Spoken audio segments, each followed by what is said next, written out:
During the making of this video, the operators of various mines allowed the staging of certain conditions which may at first appear to be unsafe and not according to certain federal, state, and/or company safety procedures.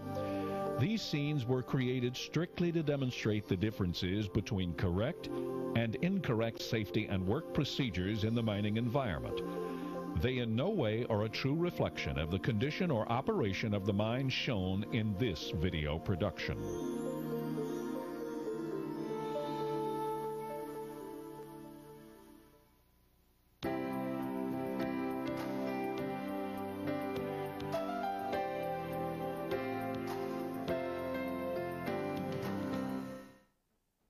Whether you operate a dragline, excavator, loader, or you're a new miner and operate nothing heavier than a broom or a shovel, you may be exposed to lightning hazards during electrical storms. Every year, many people die, including miners, caused by exposure to lightning.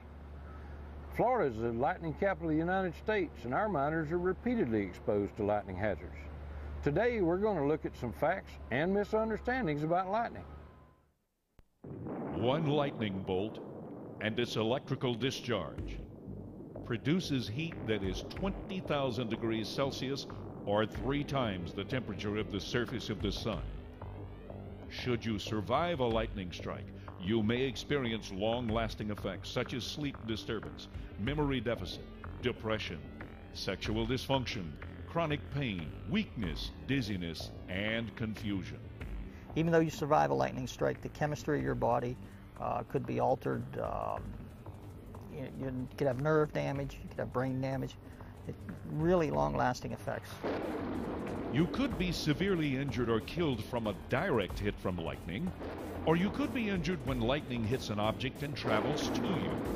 This is called side flash. In the mining environment, would you really want to risk the chances of death or severe physical and nervous system damage from lightning? You're probably answering, no, not on your life. I don't really want anything to do with that. Many of the people injured by lightning are in work-related environments. Heavy construction workers make up a large percentage of those injured. With the exception of floods, lightning causes more deaths annually in the U.S. than any other storm-related activity.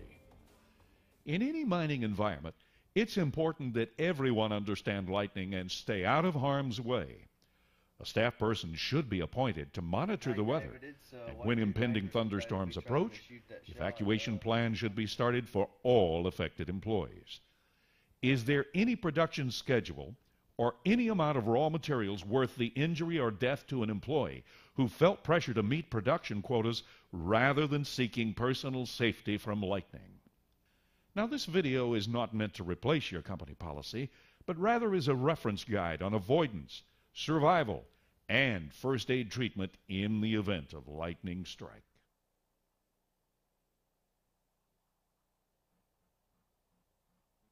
Positive and negative particles build within clouds. Positive particles are carried to the top of the clouds by updrafts. Heavier negative particles tend to settle to the bottom of the clouds. The separation of particles produces enormous electrical potential both within the cloud and between the cloud and the ground. Eventually, electrical resistance in the air breaks down and a lightning flash occurs. The most common type of lightning discharge is intra-cloud lightning. This occurs between oppositely charged centers within the cloud and looks from the outside of the cloud like a flickering of light within the cloud. Intercloud lightning can occur when electrical charges occur from cloud to cloud. Both of these forms of lightning are dangerous during blasting operations in the mining environment. Less common, but much more dangerous and damaging, is cloud-to-ground lightning. This is the best understood form of lightning because it makes contact with the earth and objects on the surface of the earth. These positive and negative flashes are the ones to avoid at all costs. Generally speaking, you need to understand that if you see lightning or hear thunder, you are already at risk. Lightning experts agree. If the time delay between seeing a flash of lightning and hearing the thunder is less than 30 seconds, you need to be in or seek a safe location immediately. No one is an expert in timing and location of lightning strikes from an approaching storm. Move to safety at once. We can determine when a storm is approaching, but we can't determine where lightning is going to hit. Okay, lightning could hit here, it could hit a mile away, it could hit 5 miles away, even though the storm is here. So to determine whether or not someone's at risk, it becomes very difficult to do. Let's look at some practical things that you can do to avoid lightning in the mining environment.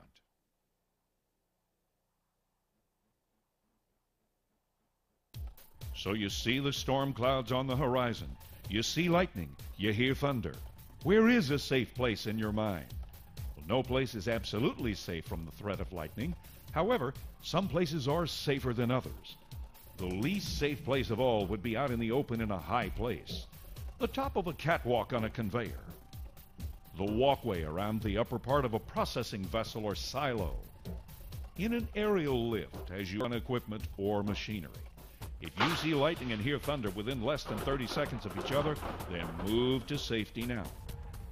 If nowhere else is available, you could seek shelter in your enclosed work truck. If you can't make it to a truck or a vehicle, then head for the nearest enclosed tool shed or field storage building found at lower levels or on the ground. No vehicle is absolutely safe from the effects of lightning. However, if you operate a bulldozer, front-end loader, haul truck, bucket or drag line, stay in the vehicle rather than trying to flee during an electrical storm. If the equipment has a metal roof, metal sides, even though it has some glass in it, the best thing for that person to do is to stay in that piece of equipment, okay? And maybe move away from the windows as far as they can, get toward the center of the equipment, and just sit there and wait the storm out. Essentially, that metal frame of that equipment is creating what we call a Faraday cage. And a Faraday cage it's like a metallic barrier that protects you from that lightning. If lightning would hit that, it would stay on the outside of this cage. Another dangerous place in the event of lightning would be at ground level out in the open near a tree, a power pole, a power substation, a laydown yard, on a dredge or workboat on water, near a drag line or a backhoe, anywhere that you're out in the open and exposed to lightning. If trapped in such an area and you can't get to safety in your work vehicle or an enclosed building, then move away from taller objects, crouch above the ground, or crouch in the lowest possible place until the danger has passed. If you're caught in the open like that and you feel the hair stand up on the back of your neck or your arms or your head, it's an indication that the voltage has reached the level where there could be a lightning strike. And at that point, you want to protect yourself as much as you can. If you can form yourself into a ball type shape, or if you can crouch down and arch your back over and cover your ears, would be the best position you can get into. And it's not advisable to put your hands on the ground. Of course, if you're covering your ears, you couldn't do that. And not to lay on the ground also. The inside of a building is generally the safest place from direct lightning strikes. Now, even inside the building, however, you need to stay away from windows during a thunderstorm. There are cases where lightning has entered a window and struck a person.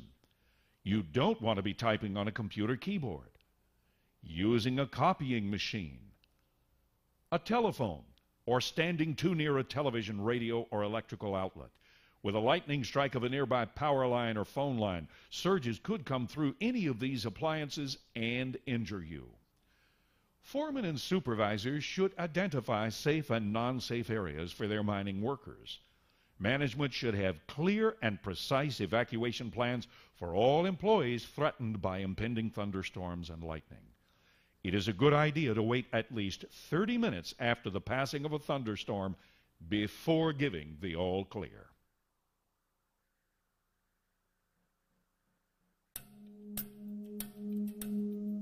A myth that is prevalent: a victim of lightning retains the charge and is dangerous to touch since he's electrified, is absolutely false.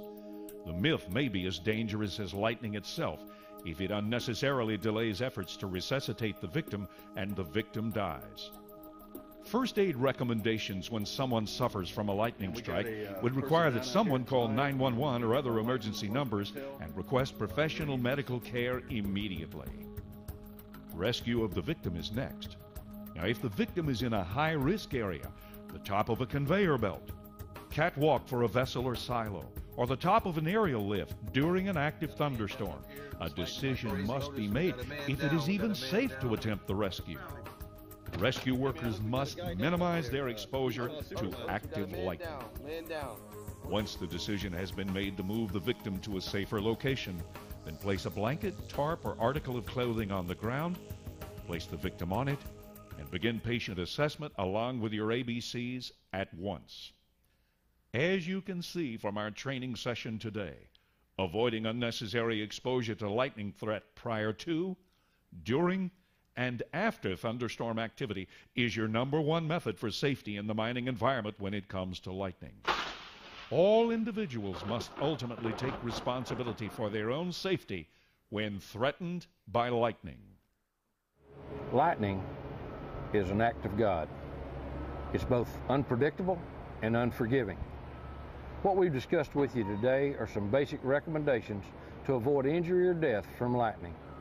If your mine doesn't have a plan for working safely during electrical storms, why not make one today? If you need help, contact your local state grants office, MSHA's EFS, local colleges, universities, the internet, consultants. Gosh, the list is endless. Until our next exciting mine safety training video, work safe.